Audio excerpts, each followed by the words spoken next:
welcome to my channel. I'm a teacher and I make teaching related videos. Today's video is about how did I pass my interview for PGCE with QTS on a salaried route. Starting with the first thing is the process. How did I apply? So I applied through gov.uk website. My subject is computing. There were a number of options available for me. Now, because this was on a salaried route, I was made aware in advance that the positions are limited and not many people get into teaching through salaried route. Still, I applied for a lot of universities, and initially, I faced rejection from quite a few of them saying that they don't have a place on a salaried route. One of my application got rejected because they said that the other school did not select my application, and a few of them got rejected saying that they don't have a place for salaried route. So one day, luckily, I received email from one of the teaching institutes that I had applied for, and they had actually called me for first round of interview. And I received this mail. I registered on their website, and then they had asked me to prepare for a 5 minutes introduction. And they said me they had also informed me that there's going to be a subject knowledge test for computing, and they would ask me a few questions related to my teaching skills. So for the subject knowledge enhancement test, I studied through bbc.co.uk bite size.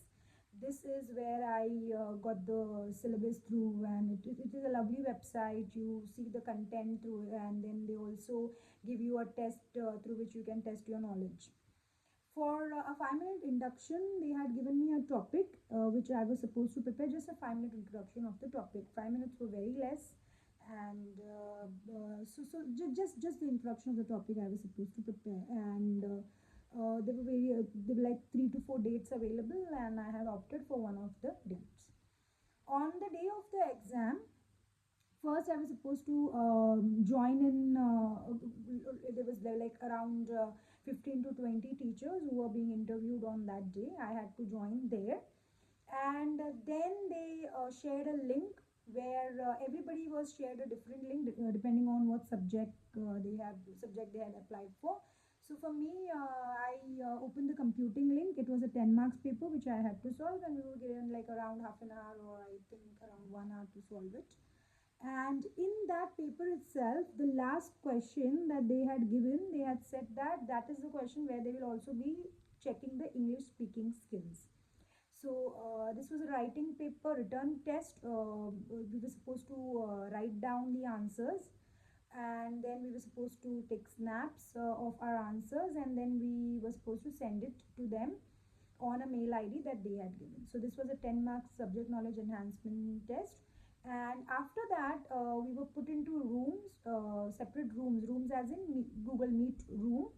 Team, I think we were on team, yes, Microsoft Teams. So team rooms we were put into, and then two experts from each subject joined. Like I was put in a room where two experts from computing subject had joined. So then started the second thing, which was 5 minutes introduction.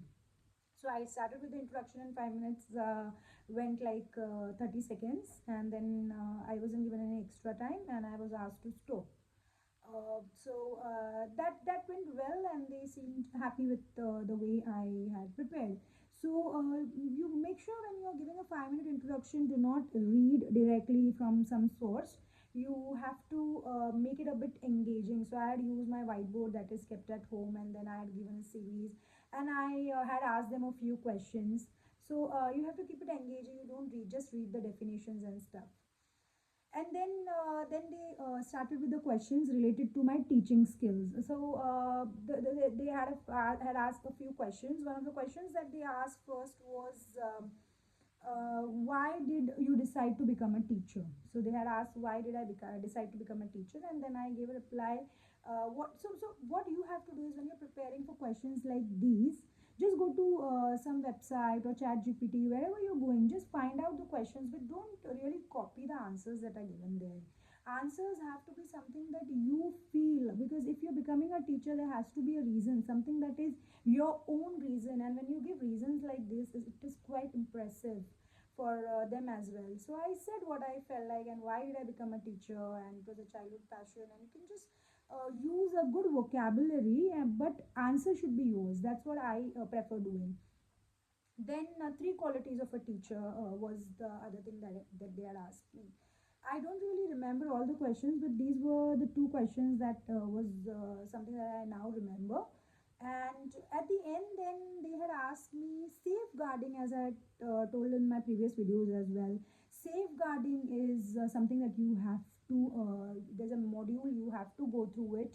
And few questions of safeguarding are really important. So every time when there is an interview, they'll ask you this one question where they ask you, like, if there is a concern, safeguarding concern in your classroom, how will you deal with it? So whenever there is a question like this, you have to tell that you will inform the safeguarding designated safeguarding officer or lead, designated safeguarding lead. Then some interviewers might expand it and ask, if the designated safeguarding lead is not present, then whom will you ask? Then you can say the deputy safeguarding lead. Will you promise confidentiality? No, you can't promise confidentiality to the child. You have to tell the child that this is for your own betterment. I have to inform. I can't keep it confidential. So this is what they will always ask you. This question will be there for sure. So that is what they didn't ask me, but they asked me to first write it down. Just understand the importance of this question, that they told me, we are giving you 5 minutes, think about it, write it down, and then answer. Because this is a very important question, they didn't want me to goof up, and they wanted me to write it down so that I'm well prepared for the answer.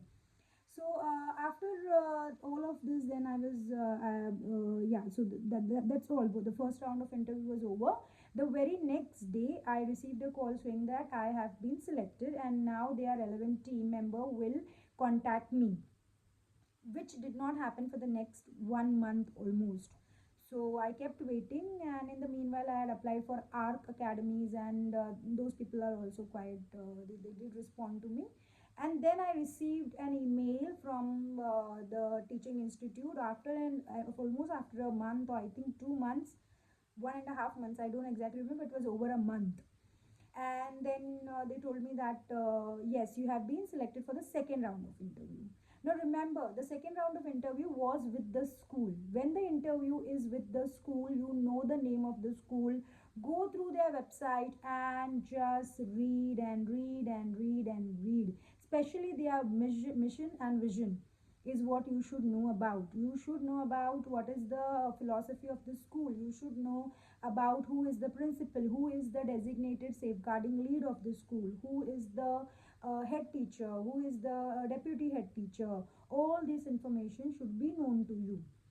And then my interview with the school, for the interview, I had the head teacher and the deputy head teacher with me, and they did ask me a lot of questions, but here I found that they didn't ask the questions in a very straightforward manner.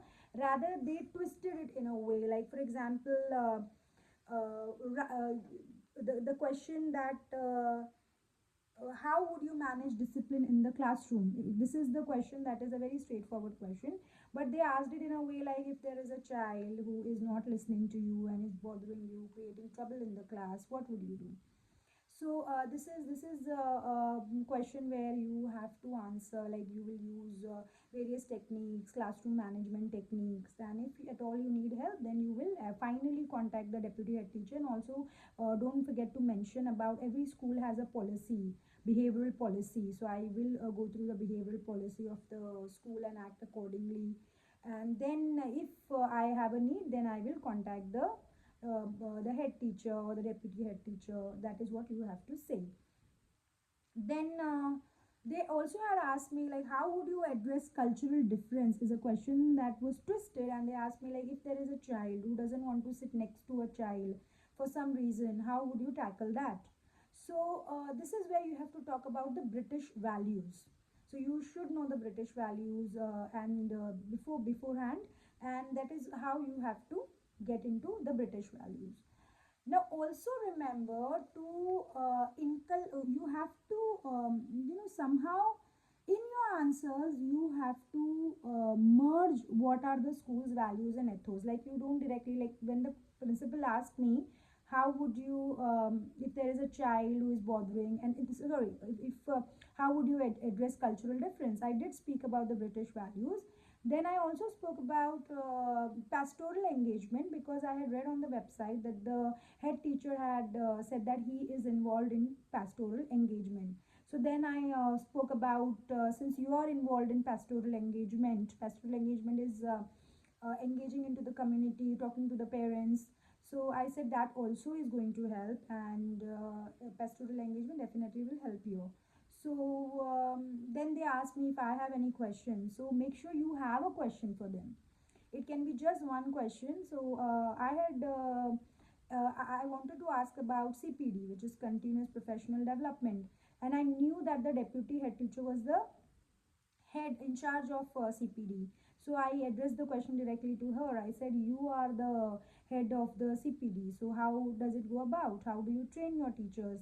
So she knew that I am aware of what her position is and what post she is holding currently. So like this, you have to make sure that you read the whole website. Just read the whole website of the school, and try to merge your knowledge into the questions that they are asking. Shouldn't be very straightforward, but yes, you have to make sure that you show off your knowledge of what knowledge of the school you have. Some head teachers might directly ask, are you aware of the mission and vision of our school? Why do you want to join our school, was another question. And I had prepared an answer for it. I said I love the mission and vision of the school, which is this, and that's why I want to join in. So that's how you have to answer this. So then again, safeguarding question at the end. The principal asked me how would I address a safeguarding concern, for which I said yes, the steps that I told you previously, the same steps. And then he extended the question and said, if the student says he's an adult and he can handle it on his own, would you still inform the DSL? I said, yes, I will. I will tell the child that whatever we are doing is in the best interest of the child, and even if he is an adult, he should seek help. So that's how the interview ended. And then luckily I was informed that I have been selected. Then third was a final visit in the school. I went to the school. Here is where I was introduced to the head of computing department, which is my subject. I stayed in the school for an hour, 2 hour, and then I met the principal. And later, I was sent a confirmation, like a conditional offer was sent. So this is all about my interview process, and if you need any help about this, just let me know. And if you like the videos that I make, please subscribe to my channel. Thank you.